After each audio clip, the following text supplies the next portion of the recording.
आपके लिए जो फर्स्ट कार्ड आया है वो है प्रिंसेस ऑफ स्वॉर्ड का।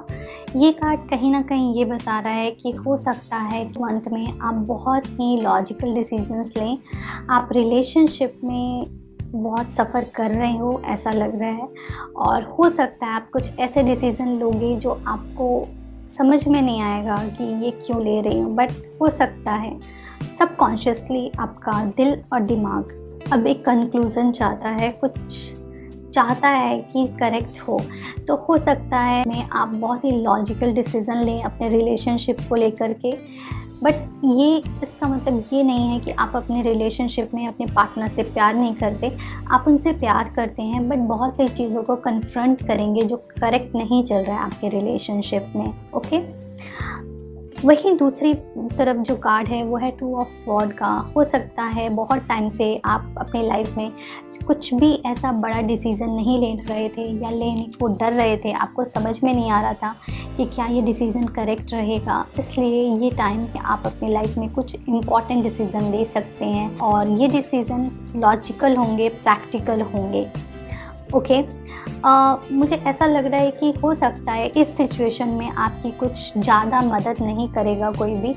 आप हो सकता है आपके डिसीज़न के अगेंस्ट बहुत सारे लोग होंगे। अगर आप मैरिड हैं और आप शादी से निकलने का डिसीज़न ले रहे हैं तो हो सकता है आपको कोई सपोर्ट नहीं करेगा, बट अगर आप चाह रहे हैं तो आप ये कर सकते हैं। ऐसा हो सकता है आप में से कई डिवोर्स फाइल कर सकते हैं, या फिर अगर आपका डिवोर्स केस चल रहा है तो आप सेपरेट हो सकते हैं। अगर आप रिलेशनशिप में हैं तो मुझे ऐसा लग रहा है आप में से बहुत सारे लोग अपनी ट्रू फीलिंग्स को हाइड करेंगे, अपने दिल की बात को नहीं बताना चाहेंगे अपने पार्टनर से, और अपने इमोशंस को शायद या तो आपको बताने का दिल नहीं करेगा, या फिर आप अभी चाहते हो कि कुछ चीज़ें सीक्रेट रहें आपकी सामने वाले के लिए। मुझे ऐसा लगता है कुछ एनर्जीज़ हैं जो बहुत स्लो हो जाएंगी, एंड एक जो एनर्जी है ना चेंज की और सेल्फ डिपेंडेंट होने की, ये एनर्जी मुझे लग रही है आपके लिए।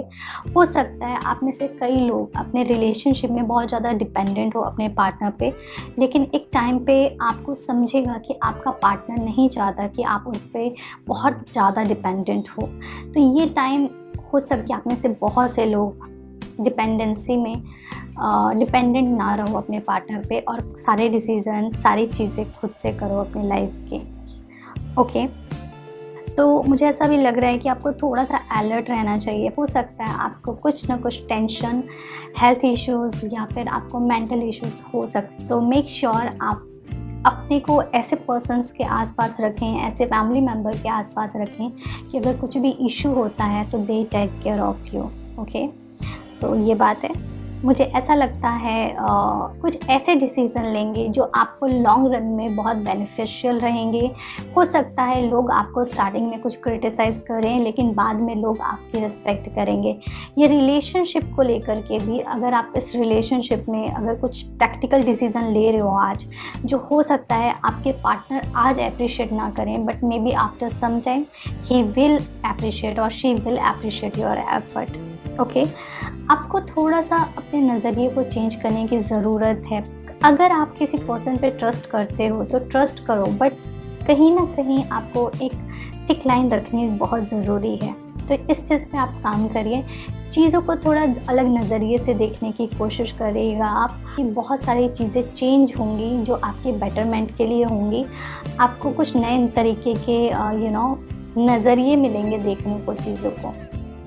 एक चीज़ और बोलती हूँ, अगर आप किसी भी तरीके की एडिक्शन में हैं या आपके पार्टनर किसी भी तरीके की एडिक्शन में हैं, तो आपको सीरियस नोट पे काम करना पड़ेगा।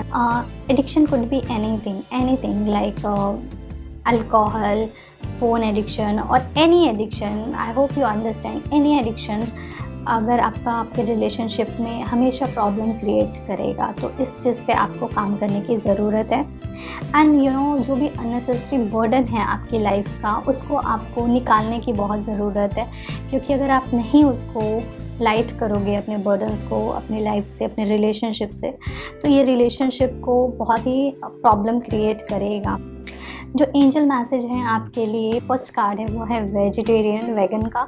तो कोशिश करो, अगर आप वेजिटेरियन रह सकते हैं तो आप रहिए, नहीं तो आप कम से कम ग्रीन वेजिटेबल्स, फ्रूट्स ज़्यादा खाने की कोशिश करिए।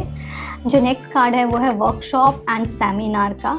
सो ये कार्ड ये बता रहा है कि खुद को थोड़ा सा बिज़ी रखें, कुछ ऐसी जगह जाएं जहाँ पे कुछ नई लर्निंग हो, या फिर ये भी इस चीज़ को आप इस तरीके भी समझ सकते हैं कि अगर आपका रिलेशनशिप काफ़ी टॉक्सिक हो गया है और आपको समझ में नहीं आ रहा कि आपको इस रिलेशनशिप में क्या करना चाहिए, तो आप रिलेशनशिप काउंसलर से मिलें और अपने रिलेशनशिप पे काम करें। क्योंकि अगर आप चाहते हैं तो आपका रिलेशनशिप अभी भी वर्क किया जा सकता है, इस पे काम किया जा सकता है, और बट इसमें आपको किसी की मदद की ज़रूरत लगेगी। ओके अगर आप किसी दोस्त से बात करना चाहते हैं, दोस्त से करें, किसी फ्रेंड से फैमिली मेम्बर से चाहते हैं, फैमिली मेम्बर से करें, और नहीं तो रिलेशनशिप काउंसलर्स के पास जाएं और अपने रिलेशनशिप पे काम करें। ठीक है, ये आपकी रीडिंग थी। आई होप ये रीडिंग आपको थोड़ी मदद करे और आप कुछ बेटर डिसीज़न लो अपनी लाइफ में।